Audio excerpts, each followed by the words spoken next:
welcome to episode number 141 of the Smoky Mountain Wrestling Rewatch Along Project. This is podcasting the way it used to be and the way you like it. This show is a production of the Something Else Podcasting Network, and it's episode number 141 of Smoky Mountain Wrestling from October 8th, 1994, taped September 5th, 1994, from the Cumberland High School in Cumberland, Kentucky.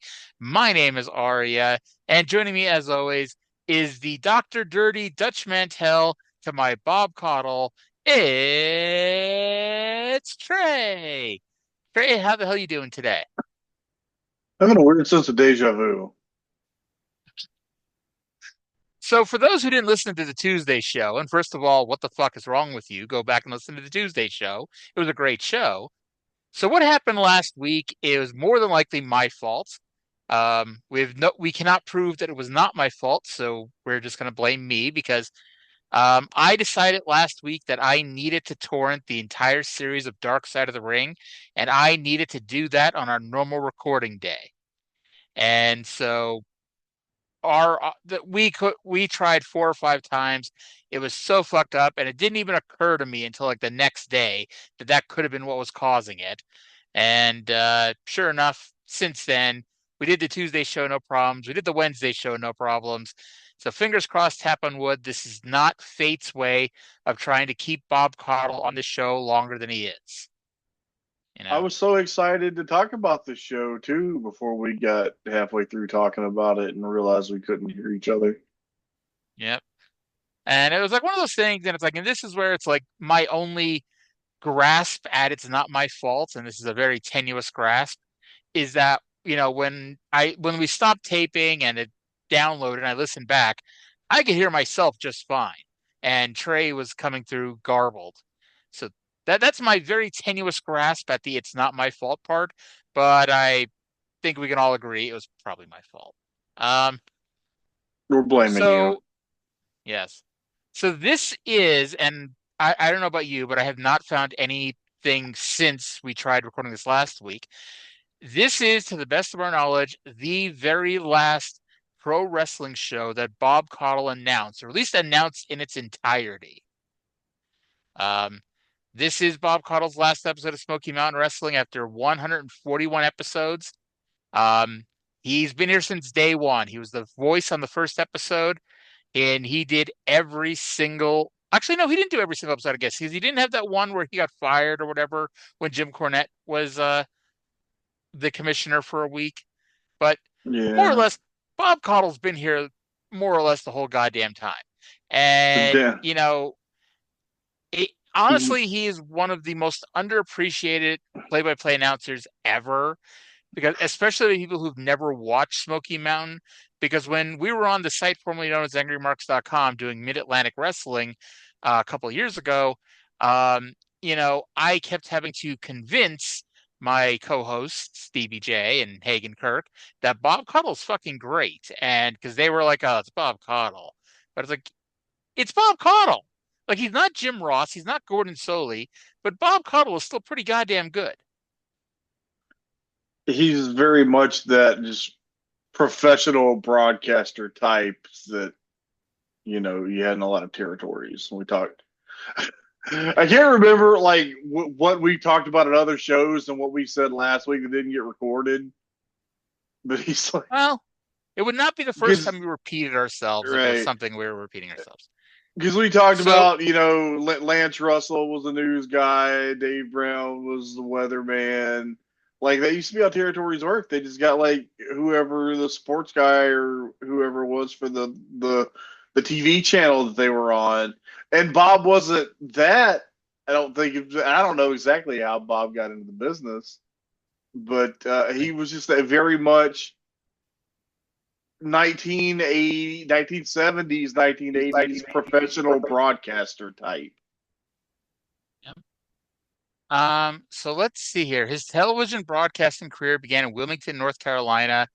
Caudle was the weatherman at WRAL TV in Raleigh, North Carolina, where There, NWA Atlantic Coast Wrestling was taped every week. there you go. And he was, yeah. And it's like, yeah, it is your trusted local newsman was doing the commentary for the pro wrestling show, you know? We we used And to be a proper country.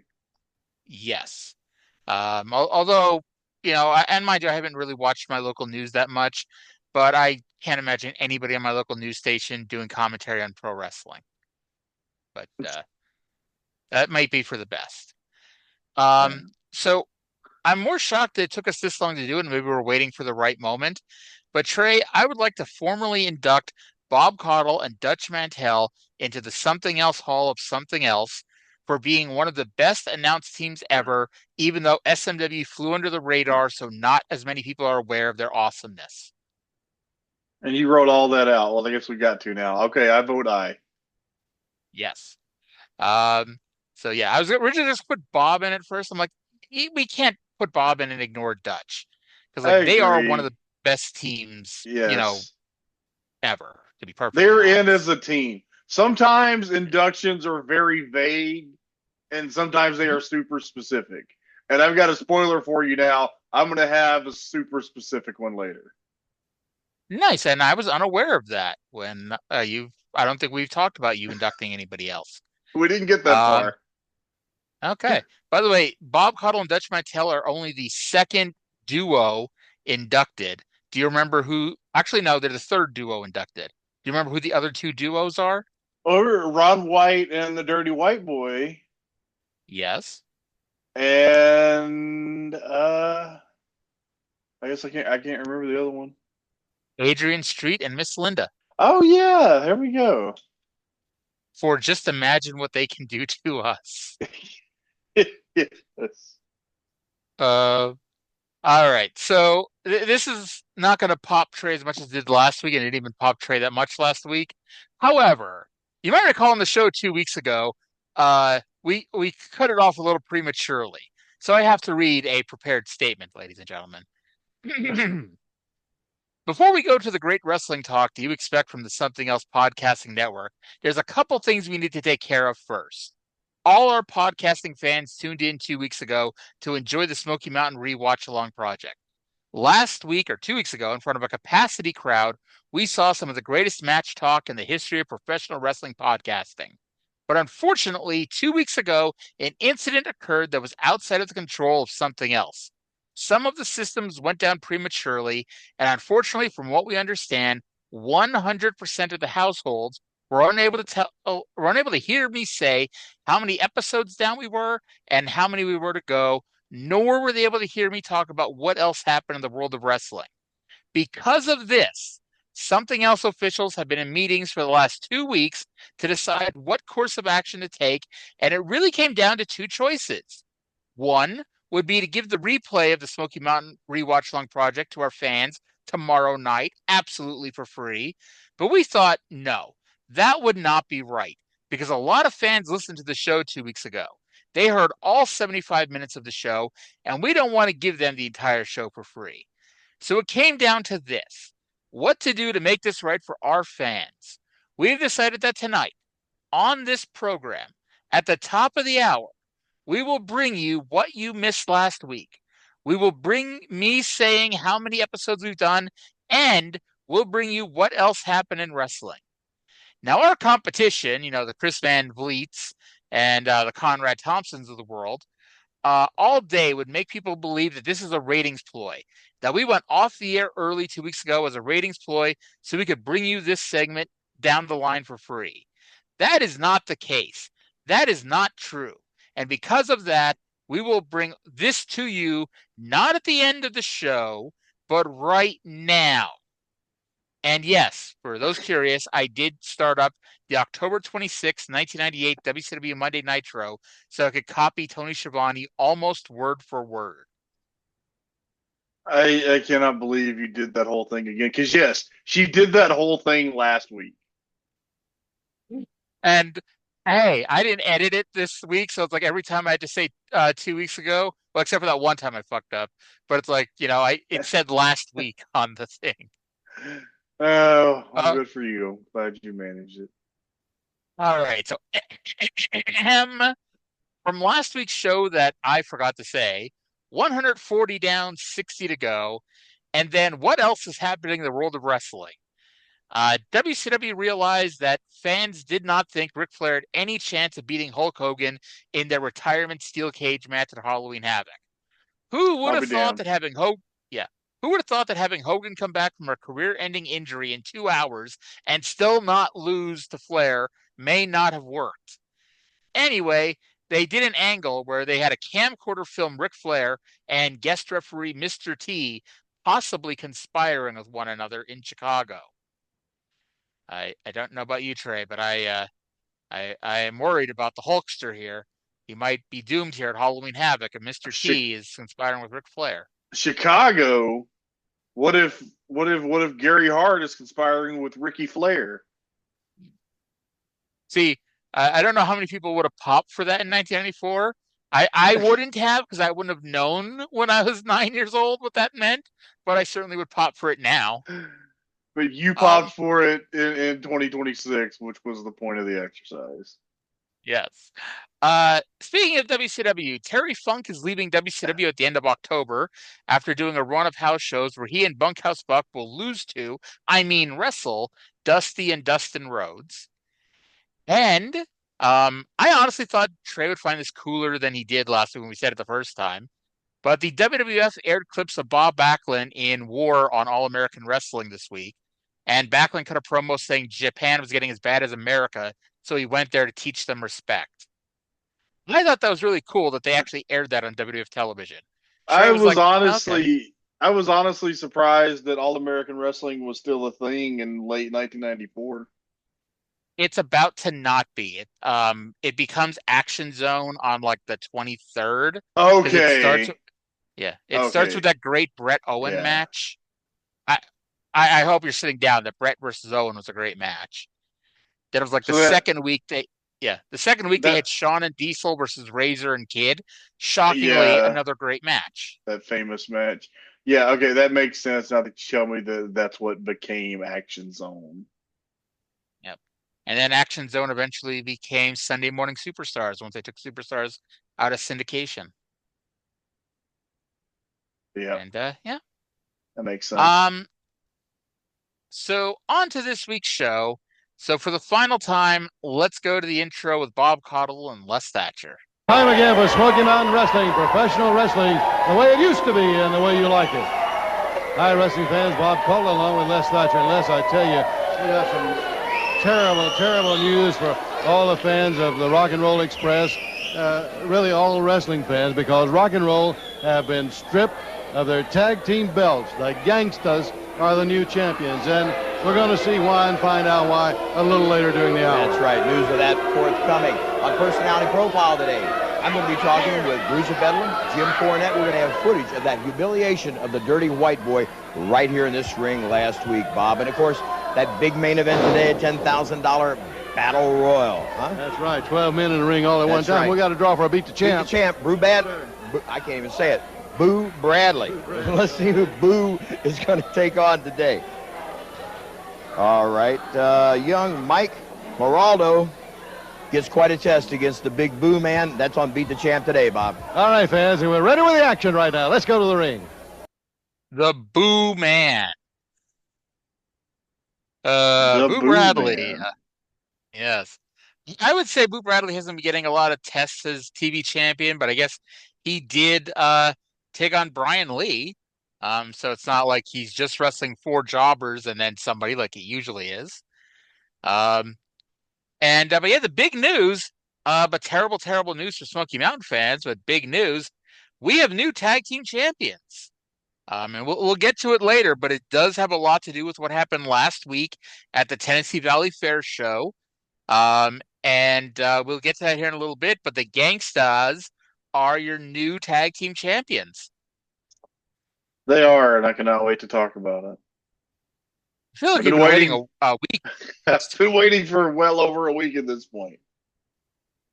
Um, and it's funny because like we're and I felt this way like last week, especially when we couldn't get it done. I'm like, we're gonna be like, this is gonna be such a shit show, I think, because like we've already talked about half of this show once, and it's like it feels like it's a replay for us, even though nobody else heard it. So it's like I'm sure you're doing it. Like you're doing your best, and I'm doing my best to bring the energy, especially to this part where we've talked about it already, but it's like I can definitely tell it's going to be that, oh my God, can we move past this by now thing. Oh my God, was that Private Party? I suddenly forgot their damn theme song after that. Shots, shots, shots, shots. I'm sorry. For some reason, I thought about when you said that, even though it was not Private Party. Remember Truth Martini's "Take Your Pants Off" song? No, I don't think I remember that. I remember the House of Truth theme. I mean, I don't think it's the same one, but this It's was not. "Ladies, take your pants off, fellas, take your Yeah, pants off." Okay, I got to send that to you because it's a tremendous song. And I it's too think bad the I'm. guy who made it never released the full version. Like, it was always I'll do the full version eventually, and then never did it. Yeah. When I started going to a lot of Ring of Honor shows, that was the period that Truth was managing Jay Lethal. And he had to be serious, Yeah. That very Um, serious sounding. I don't know. My wife always would like mention that she liked that music when it came on. That the "We Are the House of Truth," and then it would do that really heavy beat. it's funny. It's like I knew Truth Martini because I remember, and I think it was an issue of PWI said that he was the trainer of Zach Gowen. So that's how I knew the name, but I'd never seen him until he showed up on Ring of Honor. Yeah. Um, so to kick off the show, we had Smoky Mountain champion Dirty White Boy versus Steve Skyfire. For better or worse, White Boy did not try to have a competitive match like Lance Storm did on the last show. We are told that Ricky Morton has not arrived at the building yet, and weirdly enough, he hasn't arrived for the last 3 weeks' episodes either. You think How there's a about that? coincidence in all that? I suspect there may be some relation. Which is funny because, like, and I guess this is where I have to correct myself because when I was skimming through the Observer a month ago, I thought it was the Rock and Roll Express weren't at the taping. But it was Yes. just Ricky Morton that was not at the taping. I do Um, recall you saying that, and I figured out that it wasn't correct today. by today, you mean like 12 days ago when you first watched this episode. Yes, precisely. That's precisely what I meant. White Boy won with the Buck Snort Blaster. Unless you're trying to say that you didn't watch the show last week, so you pretended to have technical difficulties because you still needed time to watch it. We talked for Uh-huh. halfway through the show. I mean, I don't. We talked about Dirty White Boy versus Steve Skyfire and Boo Bradley versus Mike Moraldo, and we listened to a bunch of promos. I think you and I are both good enough at this. We could bullshit our way through talking about a couple squash matches if we had to, even if we didn't see them. Well, White I Boy went would. with the Bucksnort Blaster. Um, Yeah, he was in a bad mood, so it was quick. I mean, hey, he did get whooped last week by Jimmy Cornette and Bruiser Bedlam. And speaking of that, let's go to Bob Caudle with the Dirty White Boy for a quick little promo.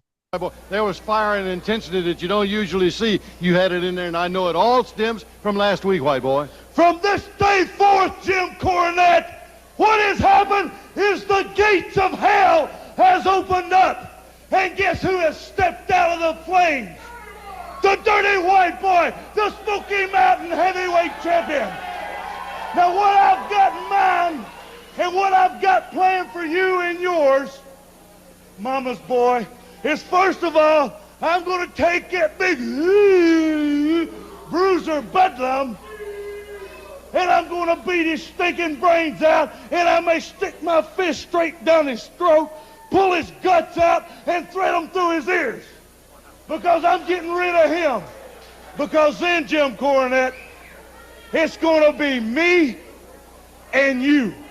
And I'm going to take that leather strap, and I'm going to strip you plumb naked, boy. And I'm going to give you a whooping of a lifetime.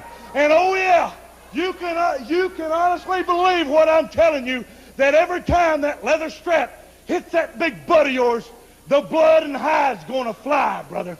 Because nobody whips me like that. The last person that tried, I put them in a hospital, and they've been an invalid ever since. Now, I've talked to the dirty white girl, and she said, get down and get nasty! Get back to the old dirty white boy. You've been too nice. Well, out, damn it. You've got the dirty white boy back. You called down the thunder, Jim Cornette. Well, now, by God, the white boy's coming, and hell's coming with me. Tough guy. Oh, um, hey, mate, it popped Trey twice now. Just um, Trey, if Kimberly need to tell you to be nasty or to go back to being nasty?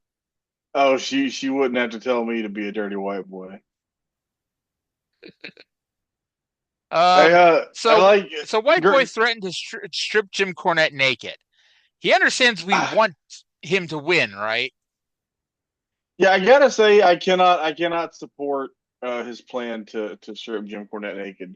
Although I do support his plan to steal promo lines from Tombstone. Really? Tell me about this line from Tombstone, a movie I've never seen. Well, what the call down the thunder and the hell's coming? Those are both um, lines from the 1993 film Tombstone, which I would imagine that Tony Anthony rented frequently in the fall of 1994. He may have just bought the film, He you might. know. He might have. I Um, the- I used to have it on DVD. I think I still do. I don't. I've never seen it. It's great. Um, I'm sure it is. Have you ever seen? Looks at DVD shelf. Um, have you ever seen In the Loop? That is a good I- movie. Isn't that the The, movie that goes with that TV show? the thick of it, yes. Yeah, I haven't watched it yet, but I have it on my. Let me see. Let's look at DVD shelves. Have you seen WWF Hardcore?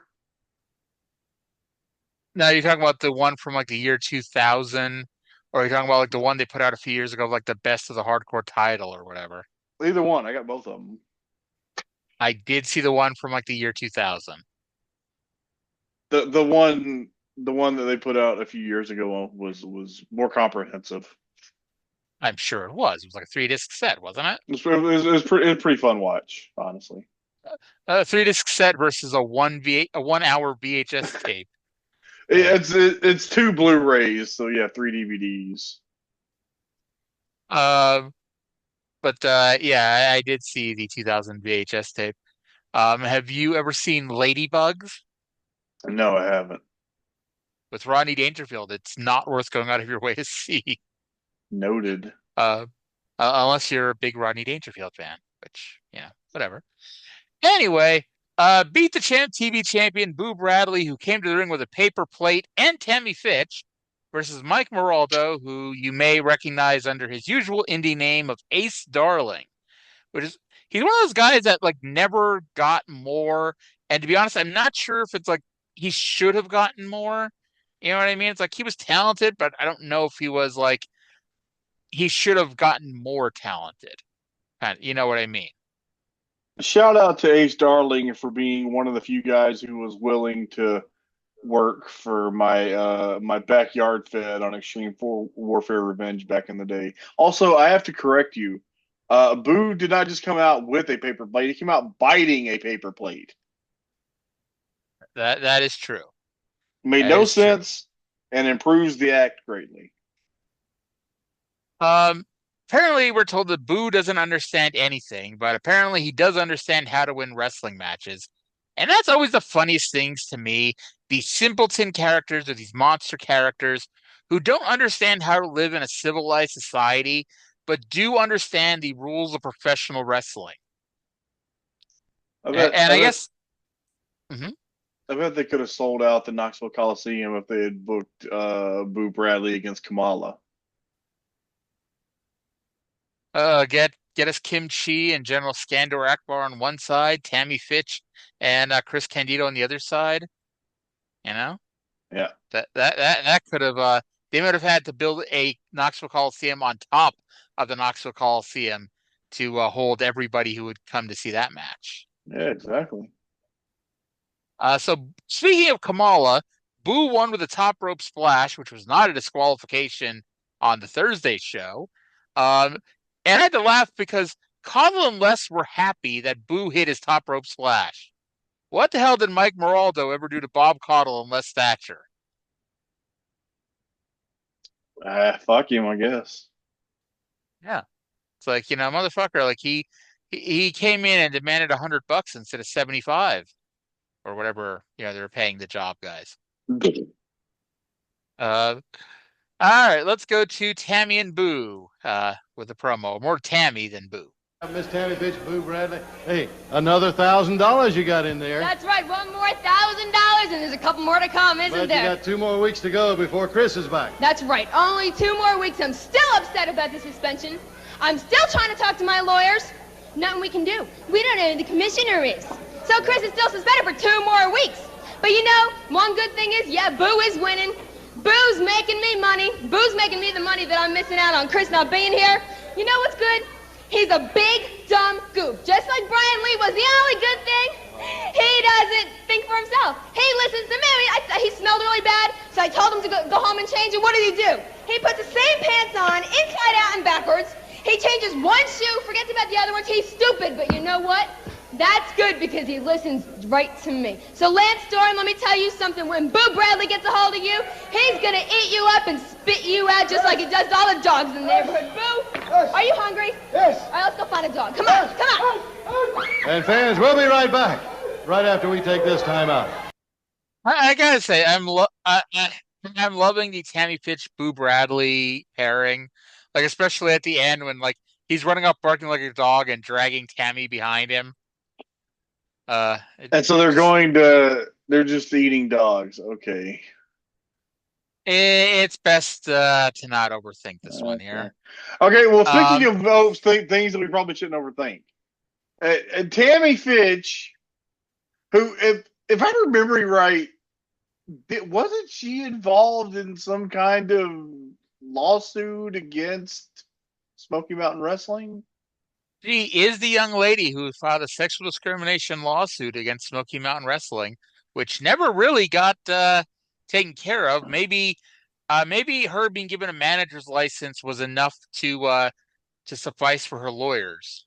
I think that there's some kind of fuckery afoot because she says that her lawyers, now remember this, her lawyers can't find out who the commissioner is. And that is highly irregular. And we find out something else later. But I wrote before I found out that I think these heels need to file a class action lawsuit against Smoky Mountain Wrestling because, like, you'd have to find out who the commissioner is in Discovery or something, right? I would think so. Where's Clarence Mason? Get him on the case. Yeah. Wasn't he a shoot lawyer? I don't know. Maybe. Okay. All right. So the one thing I did not notice this until Tammy pointed it out. Boo was in fact wearing his sweatpants inside out and backwards. Didn't notice it, but that's great. How about that? All right. Time for more or less is the main event of this show, even though it's smack dab in the middle of the show. So remember last week or on the last show, the Gangstas took on the Rock and Roll Express at the Tennessee Valley Fair, and the Gangstas won through shenanigans. However, Bullet Bob Armstrong, on behalf of the anonymous Raw general manager, came out and said that nope, this match has to continue because it's unfair for them to be cheating.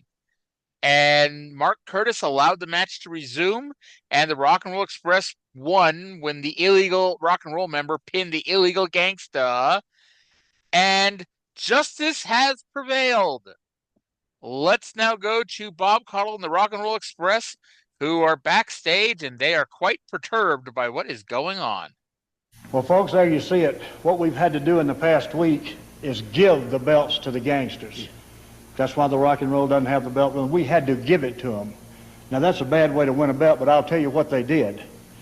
When I came down and told, as everybody saw, and told the referee that they had cheated, The commissioner asked me personally to do this, and I watched the match intently, and when I saw them cheat, I said, the referee, they cheated. So the referee started the match over, like he should have, like anybody with good sense would have, and these gentlemen right here won the match. Well, the Gangstas got very upset about this. They said they won the match first. They forgot about them cheating, but what they did do is this. Went down to Atlanta, got a hotsy-totsy civil rights lawyer. He had connections in New York, California, and threatened Smoky Mountain Wrestling with all kinds of major lawsuits if we couldn't prove that we weren't discriminating against them. Now, nothing like this ever happens. You know, even with white wrestlers, you don't very seldom see a match started and then start again and another guy win it after it started again. It's very confusing is what it is. But I know the papers on the commissioner's desk are not confusing, and we're talking major money, and we're talking millions of dollars. And whether they can go ahead and bankrupt our company, we don't want to do that. We want these gentlemen to have a shot to get that belt back, get those belts back. The Gangstas are real happy now because they're walking around like peacocks, proud as punch, with the belts that were handed to them. Now, rather than fight all this, like I say, gentlemen, I'm going to leave it up to you. I had to do it. I feel partly responsible. I did what the commissioner asked me to do, and this ended up with you guys not having a belt. You've got my apology. I just want to do something to help you get them back. Well, Bob, that's right. We're not blaming you. We are blaming the Gangstas. You know, over our career, Robert and I have been world tag team champions. We've been United States tag team champions, Smoky Mountain tag team champions, Southern tag team champions, Mid-South tag team champions. And every time that we lost the belts, we're in the middle of the ring. Now, sometimes it was endings that we didn't like when we did get cheated, but it happened in the middle of the ring. Nobody has ever come up and just took the belts from us. Just took them right away. You know, it's like they're like a thief in the night. Just take the belts right from you, Bob. But one thing about the Gangstas, you see the Gangstas are here talking about their color. But Robert and I, we were raised in a family where we were colorblind. There was no difference. But see, Gangstas, now it's come to a situation with you where you are involved in color. You're involved in the race, but that's not up to us. That is up to you. You're the one that's doing this. But you see, Gangstas, the only way to get even with you is to fight your way, on your terms. The ways you want to do it, well, that's fine with us. Because as you being Smoky Mountain Tag Team Champions, if I won them the way you did, I could not even show my face around Smoky Mountain Wrestling. I would be too embarrassed to know that I got those belts that way. But one thing about it is all about respect. Respect of the Rock and Roll Express and who those titles belong to. Now, I'm telling you guys, Robert and I now, we're going to return to the old Rock and Roll Express the way that we used to be. Well, we would take that rule book and throw it right out the window because we don't care anymore. Only thing that we care is we got cheated out of the Smoky Mountain Tag Team belts, and I guarantee you guys, before it's over, you're going to have more than respect for the Rock and Roll Express. The Rock and Roll Express, the way you like it and the way it used to be. So they're going to become the old Rock and Roll Express by throwing the rule book out the window. When did they ever throw the rule book out the window, Trae? And Trae, before you answer, you might want to unmute yourself. Well, they were the old Rock and Roll Express, and then somebody threw the rule book into the window, and they haven't been the old Rock and Roll Express ever since. So now they're going to throw the rule book out the window and become the old Rock and Roll Express. Is it possible that, like, the reason why they didn't throw it back out the window for so long is because they didn't know where it was? Like, it was thrown in the window, but it was kind of hidden under, you know, some paraphernalia and some junk or something. Yeah, exactly. Okay, great.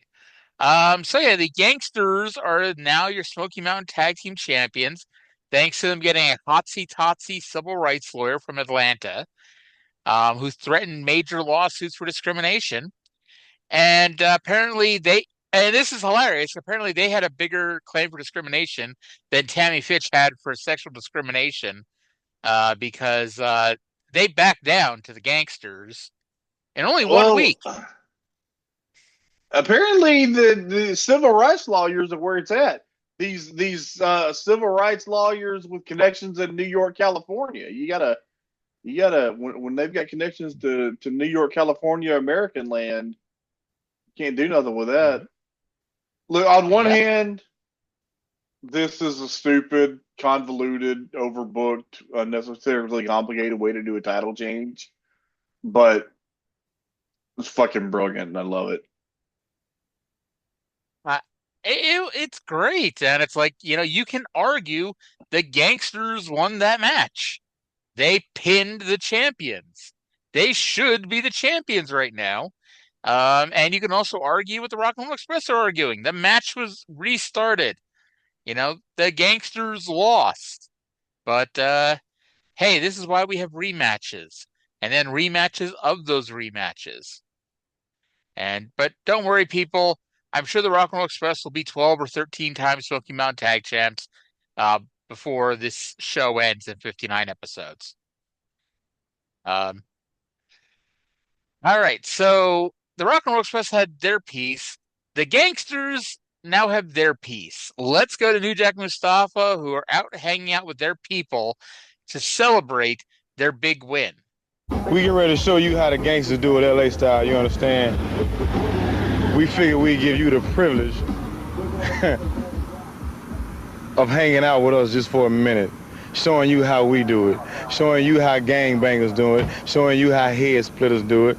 Me and Mustafa thought we'd take the time out to let you rednecks know that we do have an area where we hang out at sometime when we feel like getting away from all that country bumpkin mess that's going on up in Smoky Mountain Wrestling. We told you that we win the belts, and now we got them. And you better believe we gonna have them for a long time. You understand? This is an area of town where you liable to see anything. You liable to see some old woman cutting her husband up for doing something wrong. You understand? You liable to see somebody doing a drive-by, because we see it every day. We hang out here, and this is what goes on. You understand? And I'm telling you, I know that Ricky and Robert, you couldn't last 5 minutes, you understand, in an area such as this, you understand? You couldn't last if you walked through here. They'll probably have you run up out here like you done stole something. Now you seeing what it's like to grow up and be in a neighborhood the way me and Mustafa grew up, you understand? This is an area where a whole lot of people wouldn't survive, you know what I mean? This is an area where it ain't how pretty you are. It's all about how much money you got, you know what I'm saying? It's all about how many women you got, how much gold you can wear,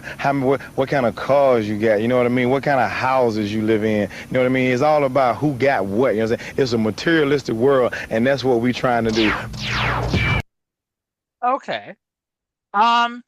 This is the first part. We got 2 more parts of New Jack here in a couple of minutes. But I really like this whole thing. We'll get to it in parts here, but it's like they're in their neighborhood right now. And New Jack is not cutting a New Jack promo. Jerome Young is speaking to the people right now. And like, I don't know,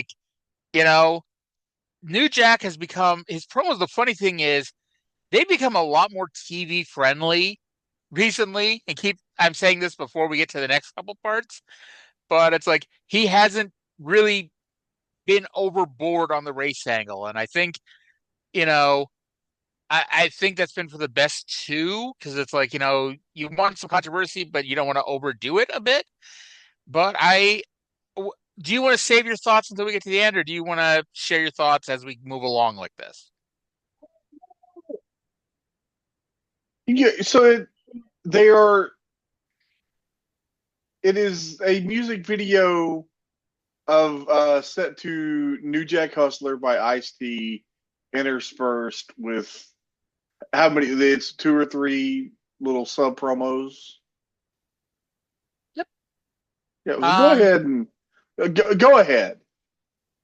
Okay. Well, I wanted to say like what happened during the music video, because like New Jack and Mustafa went to, their neighborhood, and you saw a bunch of African Americans of all ages running up and hanging out with them. And we've talked about on this show that, Tracy Smothers is the Hulk Hogan in a good way to his community, to his people. He's their star, Tracy Smothers. Dirty White Boy is their Stone Cold Steve Austin. Well, to these people, the Gangsters are their Junkyard Dog. They're their Butch Reed. They're their Ernie Ladd. And it's like, I know they didn't want to go too far on the race kerfluffle, but this in many ways to me was the US versus Canada feud, obviously on a very, very smaller scale. It's like, and I get like you had to walk the line because you don't want to turn this into an out and out race war at the events. But, I think it could have been pretty cool if like more, more fans of, the same ethnicities as the Gangstas would be showing up to the shows, but I guess we don't really get that as much. But, these people looked at New Jack and Mustafa as stars, and whether or not they were, they just went around town and found some black guys to go hang out with New Jack and Mustafa. I like this. I thought it looked awesome. They actually showed D'Lo Brown sitting by a dumpster, and I thought it looked like he was taking a shit.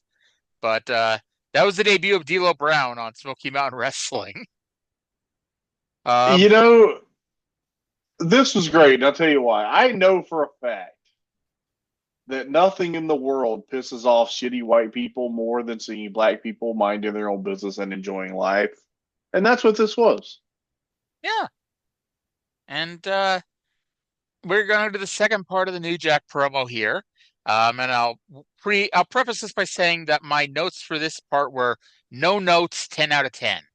And I don't even remember what he said, but I can only imagine if that's my notes on it. Let's go to this quick part here. I told you we bring these babies back, you know what I'm saying? Yeah. I told you that, you know what I'm saying? Yeah. We beat them boys in the ground, man, and then they gonna have the nerve to start crying about the way we did it, you know what I'm saying? They go get the commission, he tried to get the belts back to it. So I played the game the Caucasian used to play, you understand? I went and got me an attorney, and he set everything straight, so now look who wins, you know what I'm saying? And you know the bad part about it is, if something go down and the nigga get broke, I'm gonna pawn it. I'm gonna take it to the pawn, so I don't care nothing about it, you understand? First time ever black man held a championship belt Smoky Mountain Wrestling, you know what? Oh, we gonna have these for a long time. If I feel like something going on and they might be getting ready to get them, so to come get the belts, man. You know what to have them. You know, we gonna always have these, baby. The hell with the Rock and Roll Express and the rest of them. I don't care nothing about them. I told him, I said, this ain't no wrestling, man. I said, street fight, baby. What's up with Rock and Roll, though? What's up with him? What's up like with what I told you, what we did, we're gonna do it again.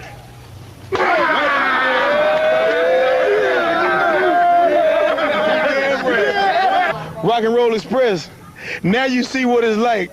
I told you what was going to happen to you. I told you that New Jack and Mustafa would come to Smoky Mountain and turn this thing out. And that's what we did. Now we got the belts, and you sitting at home still wondering what happened. Don't know where you are, don't know where you been. Well, once again, we going to bring it to you. Just for good measures, we going to drop you down one more time, and then you can go back to the hills and show them white folk that the boys came to the hood and they beat you like we're on you. So get ready, boy, because we're going to tear that up one more time. What's up? 10 out of 10, no notes. I agree. I liked it. I don't know if I noticed this the first time, but I noticed it here. It's like he was letting like all the little black kids to hold the belts too, which, yeah. Because like, I mean, if he was trying to protect being a heel, like no one's touching his belt but him. But it's like, I love this. And it's like, I don't believe any of these people knew who the hell these two were. But hey, for Plants, they did a great job as Plants. You know what? And you can take this and analyze it as you will, but like they're not heels, but they're heels to that audience. Yeah. I get it. I said in the first episode, or their first episode they were on, they came out and there were noticeable cheers from younger people. It was not, the, old crusty white guys in the crowd. It was the kids and the teens who were cheering because they looked like two cool, badass guys when they came out with cool music playing. And, and then we were told why we should not like them. And things went in the opposite direction. But, yeah. So we got one more promo by New Jack, and I want you all to listen to this very closely, because there is a first time ever moment in the next 94 seconds. Let's go back to New Jack for the end of this promo. Stop a long time ago, I remember back in the day, we had to ride in the back of the bus.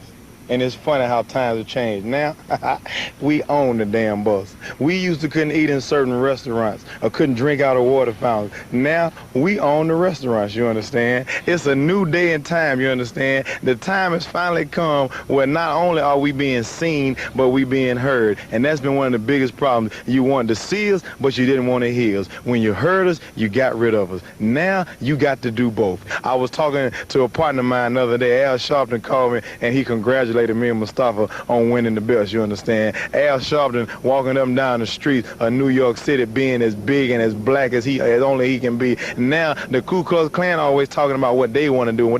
They won't dare walk down the streets of New York City. They'll have their little Klan rally somewhere in these little country hick town, but if they come to New York City, they're allowed to get them sheets pulled off. They get hung with their own sheets. You got to understand something, baby. New Jack and Mustafa is here, and we here to stay. So rock and roll, or whoever else you want to put in front of us, get ready, because the Gangstas in the house.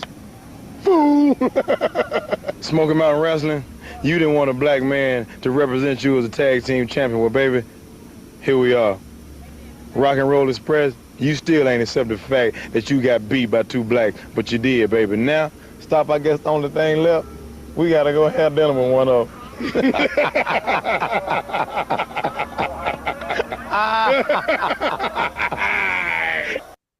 You gotta love it when heels are laughing together and having a good time. Mustafa speaks, ladies and gentlemen. He has a voice. Like, please correct me if I'm wrong, but that is the first time he has said anything on these shows. I think so. Yeah. He knows at least one word, and he knows how to laugh. Like we said, when New Jack is cutting promos, do we really need Mustafa to take the stick? You know? Yeah. Oh, God. The KKK is liable to be hung by their own sheets. That was great. Beautiful. Yeah, 10 out of 10. Like that whole thing was great. From Bob's promo and the Rock and Rolls promo to the Gangstas, that was 10 full minutes of nonstop television right there.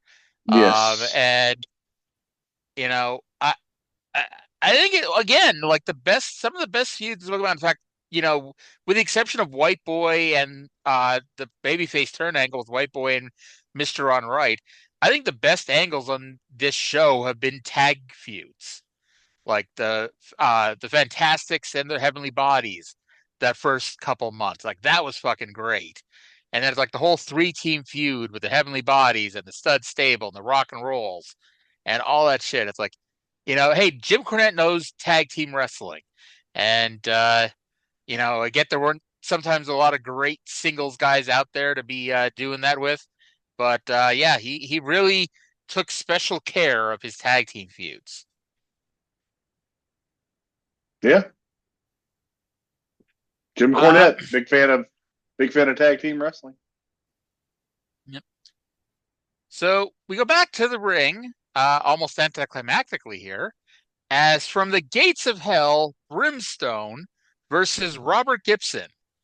I don't think you can go from one extreme to another quite like going from that Gangstas segment to a Robert Gibson singles match. Now, I'm going to say it. I think the Infernos got screwed here. They have, it's never specifically said, but it's heavily implied that this was supposed to be a tag team match with the Rock and Roll Express versus the Infernos. And when Ricky Morton didn't show up, they just turned it into a singles match. Why? Both Infernos are there. We know this for a fact later on in the show. Both Infernos are at the arena. It should be a handicap match. Robert Gibson was still going to win, but it should have been a handicap match. That's not fair. I think it's very reasonable to change a tag team match to a singles match if one guy doesn't show up. Well, because I feel like they've done this before on this promotion where it's like, oh, one guy didn't show up, so it's just going to be a handicap match. And not that, like, the world is going to end if Robert Gibson is in a singles match versus a handicap match. Just, I like pointing these things out, So we got a lot of fan shots during this match, so you know what that's code for here in Smoky Mountain. And Gibson pinned Brimstone with a Gibson leg lock, and I popped because he needed Mark Curtis to pull him up afterwards.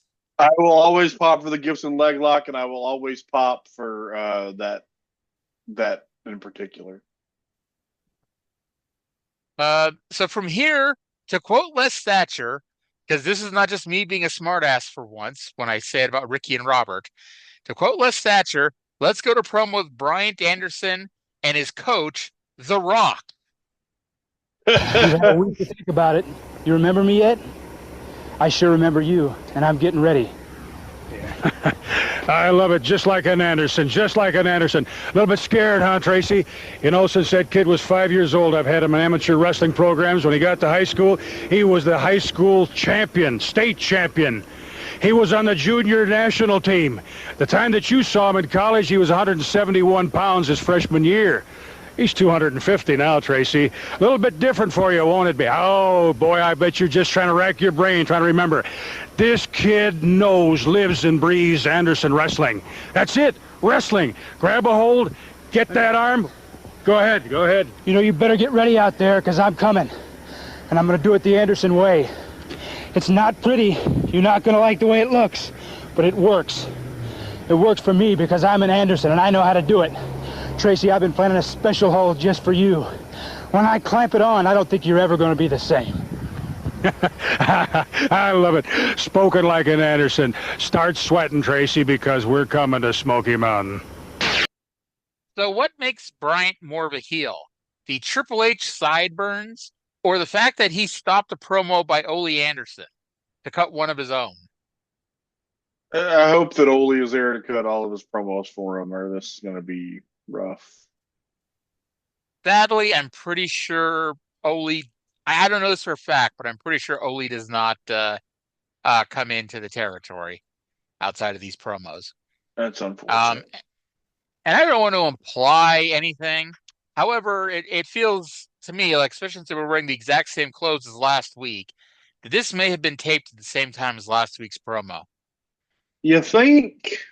Yeah, I don't mean to besmirch Ole and Bryant, but yeah, I think it might have been the same, a couple of minutes later. Very besmirchful. Yep. He has a special hold for Tracy Smothers. I can't wait. I'm so excited. What fucking confrontation did they have when Bryant was in college? I hopefully they tell us whatever the hell it is. But my guess, because I don't know how, I mean, I could look it up, but I don't know when Bryant was actually in college.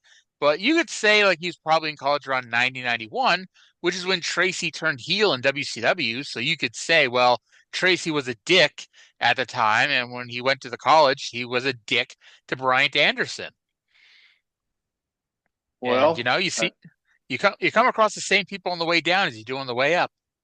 I wonder if that's more interesting than what they'll actually explain.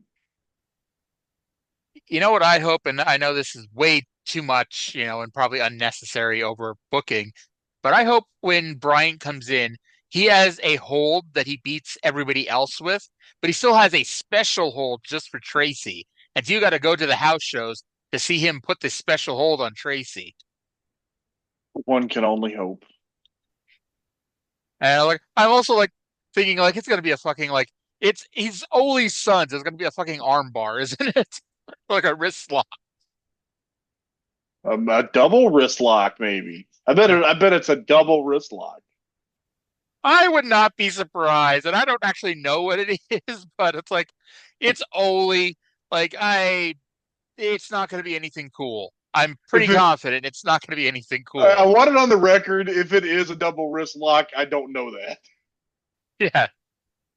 It feels like it would make sense, though. Yeah. I still question whether or not Bryant is actually Ole's son, just based on the hairline. But from here we go to personality profile. But before we do that, we see a replay of last week's angle with Bruiser Bedlam, Dirty White Boy, and Jim Cornette that we talked about earlier. And let's go to personality profile now with Bedlam, Corny, and Les Thatcher. All right, joining me, Jim Cornette, Bruiser Bedlam.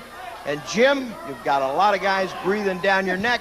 But the big thing, I think, is the new commissioner has blown... No. There's no new commissioner, Les Thatcher. You know, where did you get this jacket? You know as well as I do that Bob Armstrong is the commissioner, has been the commissioner all along, never gave it up. It was a hornswoggle. It was a con job. It's as plain as the nose on anybody's face. It's as plain as the food stamps and welfare coupons sticking out of these hillbillies' pockets that Bob Armstrong all along has been the guy calling the shots. And the board of directors covered for him, and you and Bob Caudle and all these, Sandy Scott, everybody covering for Bob Armstrong. I'm going to get some proof, Armstrong, and I'm going to have you up on some kind of charges, because I'm saying you are still the commissioner and always have been, and there ain't no new mystery man. Because if there is, then why wouldn't he produce him? But let me just say something else to the dirty white boy. Speaking of producing, I want you to go home, and I want you to ask that old stinking crummy old lady of yours, dirty white boy, what she thought of you when so-called mama's boy, so-called wimp, the person everybody likes to say can't whip anybody, handcuffed your stinking carcass to that turnbuckle, took a belt, and whipped a hat off your back. You look pretty good in stripes, white boy. I'll admit that. As a matter of fact, of course, that's a color and a pattern that you've worn so many times in the past. But I just wonder what the dirty white girl thought of her man when he came home with those marks on his back, and he came home crying the blues because Jim Cornette and Bruiser Bedlam peeled a skin off of him. And that's exactly what's going to happen in these whipping matches. That's exactly what's going to take place, white boy. You're going to get handcuffed to that turnbuckle, and Bruiser Bedlam, and then me. And that's going to be the worst part, isn't it? Then me. But what if the white boy ends up winning this thing, and you're going to have to take some lashes of this thing too, Jim Cornette?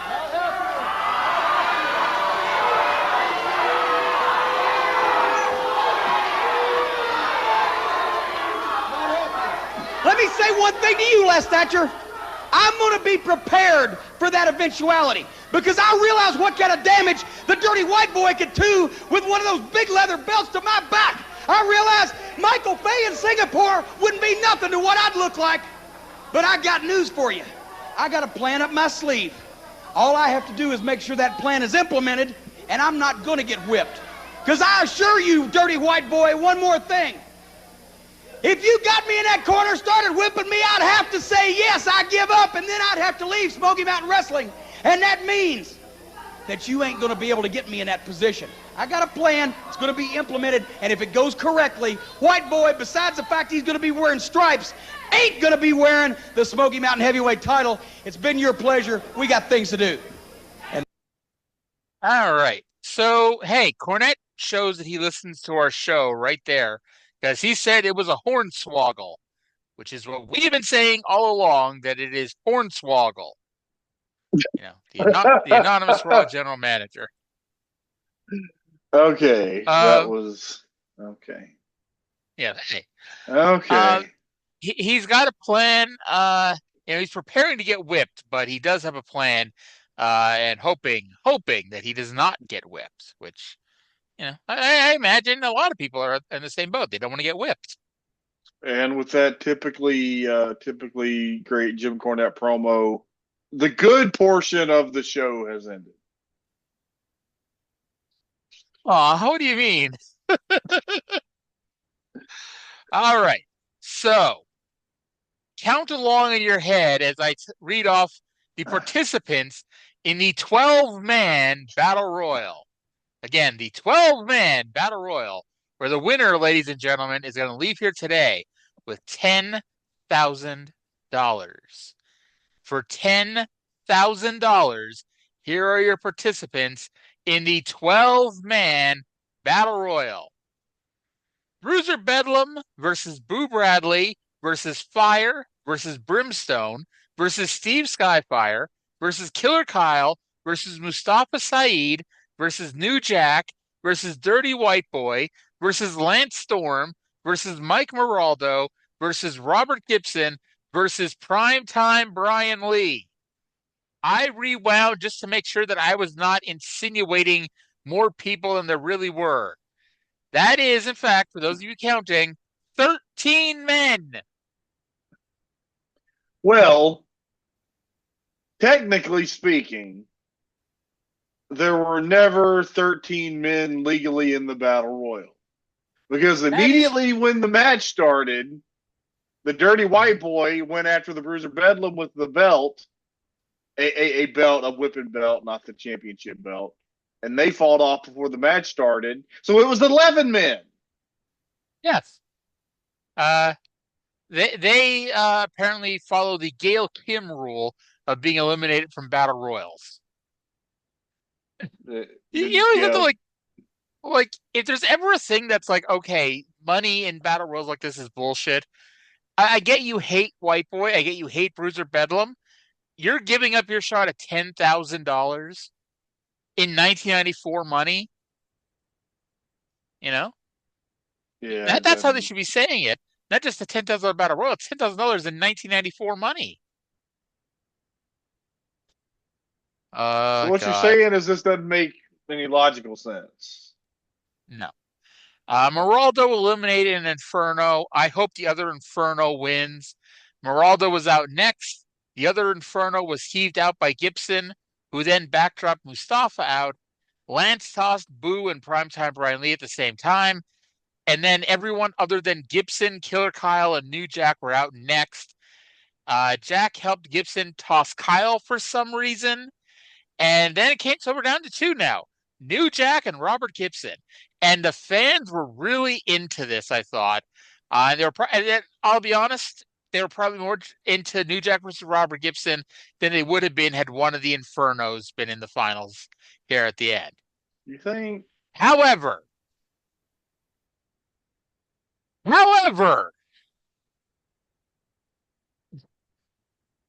TNA suddenly broke out. We just got done in AJ Styles versus Abyss feud, or we seem to have gotten done in AJ Styles versus Abyss feud, where they wrestled what felt like half a dozen times on pay-per-view, almost all of which were great matches, with one very notable exception. All of them had no disqualification stipulations, and only one of them had a finish. Suddenly, that's what happened here, where New Jack and Robert Gibson had an AJ Styles versus Abyss match, and all of a sudden, the bell rang. The bell rang. And a no contest was declared in this battle royal. Now, I should point out, the bell did not ring because, oh man, Robert got a chair and Jack got a chair, and they're throwing out all the rules of wrestling, and they're like, danger is happening here. No, Robert Gibson was mounting New Jack and punching him. And that was a disqualifiable offense. Punching in a battle royal was a disqualifiable offense. Yes. This was the Steve Austin Thez press, just without the actual Thez press. Mm-hmm. And they called the bell and declared it a no contest. And by the way, after they declared it a no contest, they threw down Mark Curtis, which should have been, if you're going to do it, Mark Curtis should have been thrown down, and then the no contest happens. Because, motherfucker, why would you throw down the referee?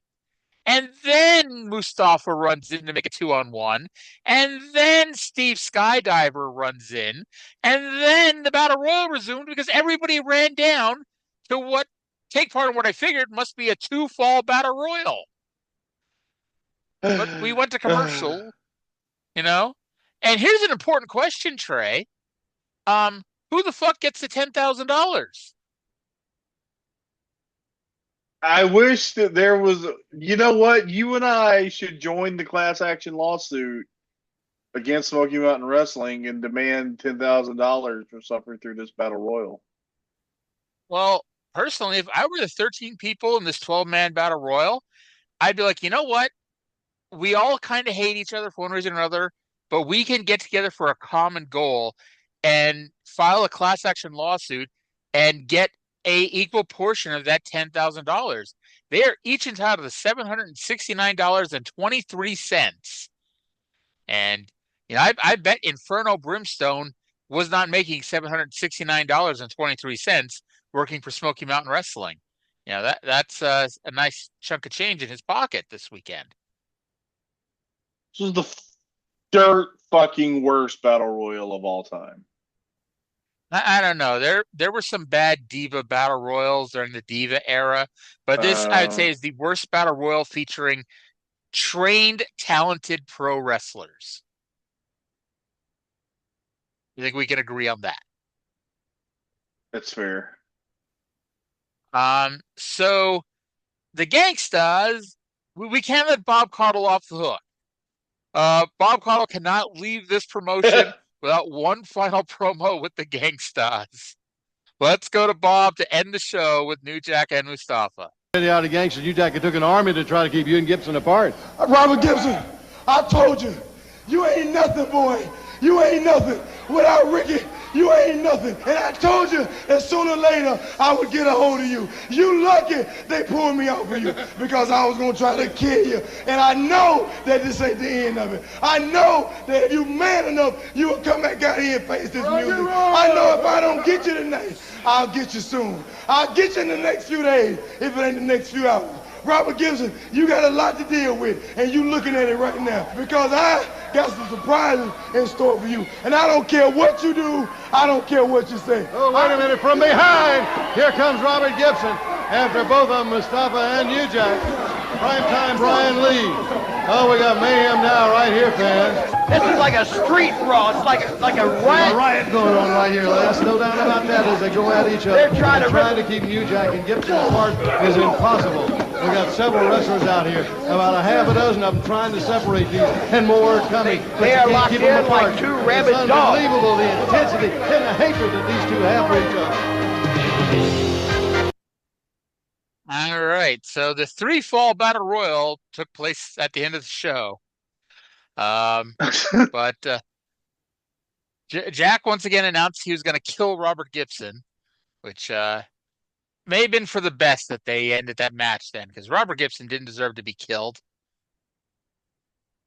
No. Okay. So I did not know that you were going to nominate Dutch and Bob Caudle for the something else, all of something else when I planned this. And I know we don't do these every week. But I actually, this is a special occasion because this is a remarkably show, and it's remarkable for both great and terrible reasons.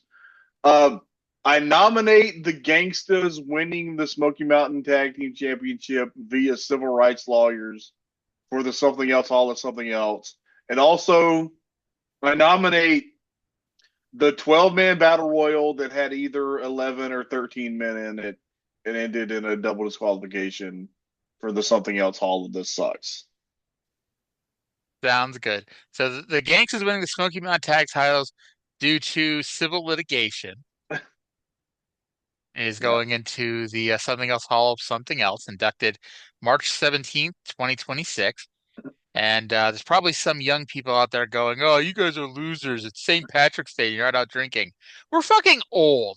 We're going to drink. We're going to be in our fucking house and drink. Shut up. Yes. And then the 13-man, 12-man, the 11 or 13-man, 12-man battle royal in Smoky Mountain Wrestling that ended in a no contest. Yeah. And once again, for people who think we may be too negative, this is the first Something Else Hall of This Sucks induction since December 15th. What was the last one? The Mid-South Dream Match Contest. Yes. For being the bullshittiest bullshit that ever bullshit. See, we don't do these too terribly often. No, and we're almost at the 1 year mark. It was the middle of May. And the Something Else Hall of This Sucks only has 8 entrants. Prince Karras, the Moondogs, the Super Date at the Superdome, Ed Siegel, Han Schroeder, Kendo the Samurai. I like that we have like these long-winded inductions for everybody. Kendo the Samurai was inducted for sucking. You don't need anything further than that. The Mid-South Dream Match contest, and then the 11 or 13 man, 12-man battle royal in Smoky Mountain that ended in a no contest. See, great stuff. Yes. And of course, the all-time first inductee into the Something Else Hall of Something Else, Baron Gattoni, a man so amazing we created the Something Else Hall of Something Else. He deserves it. Yes. He's the Andre the Giant of our podcast. Begging the first inductee ever. And begging Scott D'Amore for more Baron Gattoni footage. Yes. Hey, I think Scott D'Amore is ignoring us because we've asked him a couple times, and he's just. I don't know, man. I still love to this day. We've never inducted Bruno Sammartino, but we have inducted Bruno Sammartino's mom for being a bad bitch. Bruno Sammartino's mom is in fact a bad bitch. Yes. We've never denied, Bruno Sammartino's mom being a bad bitch. By the way, the show ended and they never said and I guess it's very appropriate for Bob Caudle. They never made a point to say this was his last episode, and if you didn't know, you didn't know. But the show ends with a graphic saying next week a new look for Smoky Mountain Wrestling. Oh God. What are they going to do to us? They're going to replace Bob Caudle. I'm pretty sure that's the only thing that changes. Oh. Although, at some point, I'm almost 100% sure this is once Chip Kessler's here, they changed the theme song. Oh. Not looking forward to that. We'll see how forward you're looking to it once it's here. So, hey, I'm not going to forget it this time. 141 down, 59 to go. We are more than 70% of the way through the Smoky Mountain Rewatch Along project. And we're almost at 100 episodes for Trae. Oh, how about that? Yeah, how about that? And what else is happening in wrestling? See, it's a good thing that I did forget last week because nothing is happening in wrestling this week. How much nothing? The entire first half of The Observer was Dave talking about the future of wrestling in major international promotions. Wow. Yeah. Nothing. Elsewhere, again, this is the second thing I want to talk about after the nothing in the first part. Lance Russell had his 50th high school reunion a few weeks ago. Sounds like great news, right? Yeah. And Brutus Beefcake and The Godfather were married in Las Vegas last week. To different people. Not that there's anything wrong with that. That would have been unexpected. Dave actually said that because he included that at the same time that Brutus Beefcake and Charles Wright, Papa Shango, whatever, were married last week. He's like, to different people. I'm like, thanks for pointing it out, Dave. There's apparently there's apparently only one other Baron Gattoni match on all of YouTube. That is just shenanigans. Yukon Eric versus Baron Gattoni, late 50s, early 60s Buffalo territory. Someone in the comments believes the match is December 28th, 1956. Interesting. Let's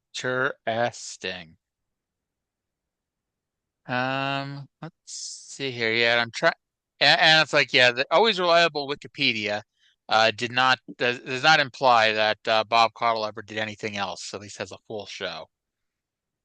Well, Bob, it's been a pleasure. So long for now, Bob. Leave the memories alone. Don't want to change the way it is from how it used to be. You know that song is ruined. No, wasn't that the song they played for Benoit? No, it was Flair. Never mind. That was yeah. That was the Flair. What was the song that they kept playing for the music video for Benoit? If I traded it all, if I gave think it's it by all away. for I one thing. I think it's finger 11. I think it is finger 11. I think it may be called something. Yes. I promise I might not walk on by. Maybe next time, but not this time. Talking Okay. about Yeah. fucking. At least that song was already ruined. Ruined. Ruined. Is it more or less ruined than thunder rolls and the lightning strikes? Hey, I didn't sing that the other day, so I get a free pass on that one. But by the way, Will Ospreay in about 3 months when you get to modern day AEW, Will Ospreay is taking on Blake Christian tomorrow on Dynamite or yesterday on Dynamite. Awesome.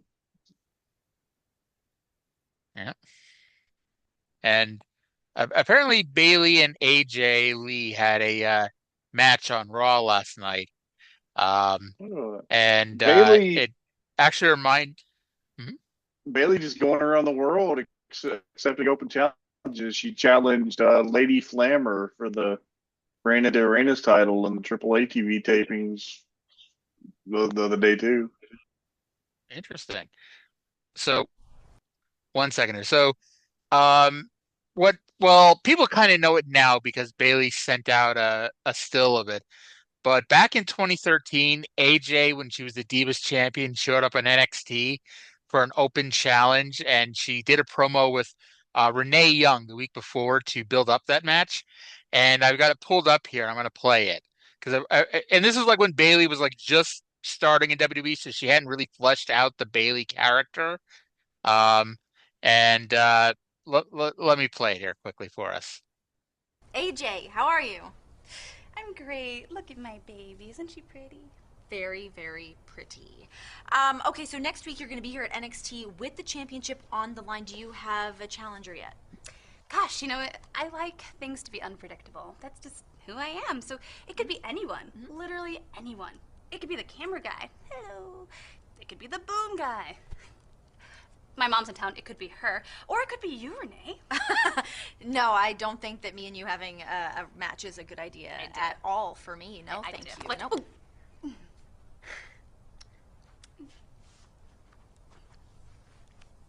Hi, AJ. Hi. I'm Bailey. Hi. Oh, I know you. I'm AJ. Oh, you said that. You said that. You know my name? You're the champion. Yeah. You're the Divas champion. Yeah, I am. Oh, sorry. Oh, you're Didn't mean fine. to hold you that tight. You're fine. Sorry to interrupt you, but I was following you from your car. And then I followed you in the locker room. And I was standing back there just so like I can hear your voice. I do that sometimes. Yeah. And then I heard you talking about defending your championship next week. Oh, yeah. I wanted to ask you something. Okay. Do you think you could wrestle me for that championship? Next week. Sure. Why not? Why not? Really? Yeah. Next week? Yeah, next week. Let's do it. Bailey and AJ? Yeah, AJ and Bailey. Sounds good together. I don't know why people think you're crazy. You're awesome. You're like, wait, what did you just call me? I think you're awesome. You're. I don't know why people think you're crazy because you're letting me make my dream come true, wrestling for the Divas Championship. Maybe after I beat you, like I feel like we could still be friends. We're getting along great right now, and I just feel like it's gonna be so much fun, and then it's gonna be even better afterwards.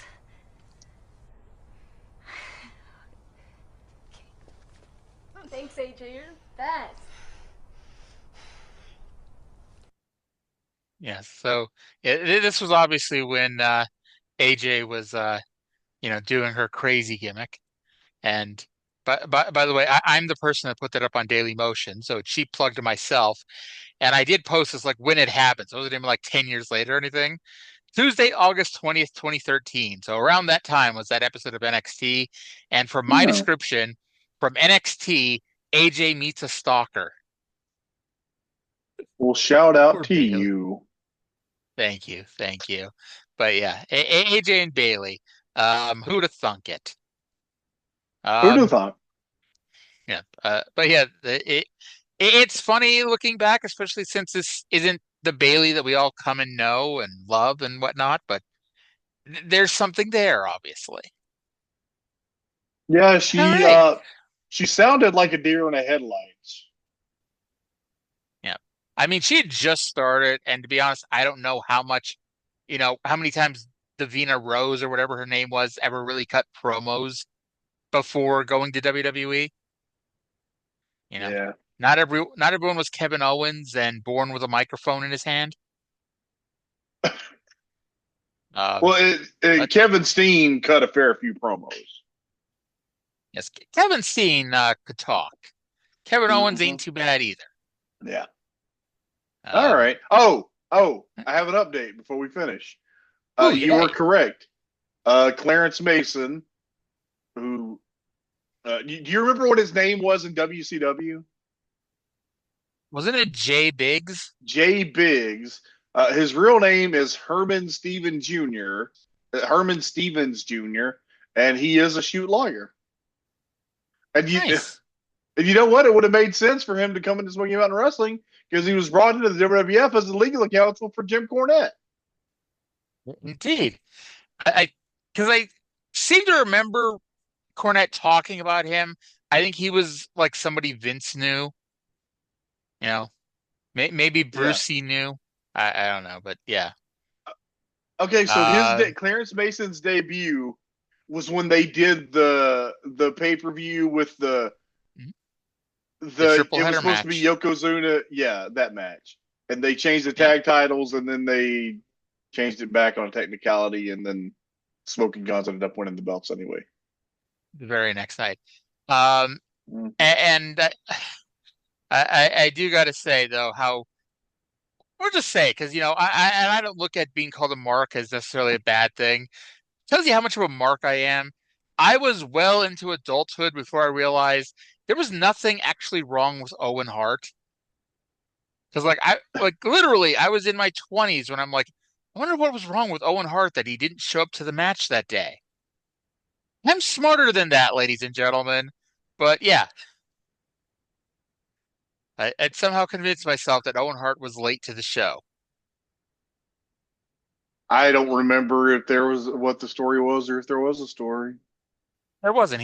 He was late getting he just hadn't shown up and Gorilla Monsoon told Cornette that he could choose another partner for Yokozuna and they would have all the rights and privileges that Owen Hart had into that match. And so, like, yes, nowadays it's quite obvious. In fact, it was probably quite obvious then too that that was their screw job to get out of the guaranteed title change, and then they just didn't do it.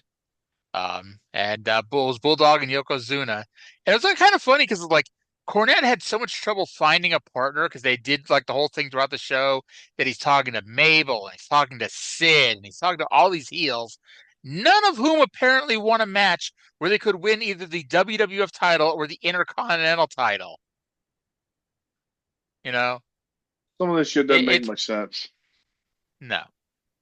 Although, like ultimately, like what was even the point of all that? Because it made more sense for it to be Bulldog, not just because he was a member of Camp Cornette, but also because he was in an angle with Diesel at that time, leading to uh the most frustrated Vince has ever been, at a pay-per-view, at least until December to Dismember.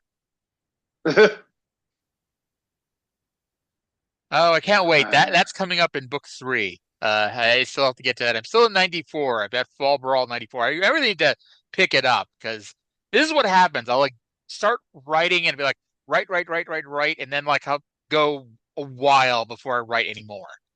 So I got to get going here. It'd be that way sometimes. Yeah. If it be that way, let it be. But that's gonna do it for this week's show. Hope you all enjoyed it. I enjoyed doing it. Trey enjoyed doing it. It took us 6 tries. We finally got this episode done. Um, and we'll be back next week. So thank you all for listening. Hope you all enjoyed the show. And we'll talk to you again in 7 days. Bye.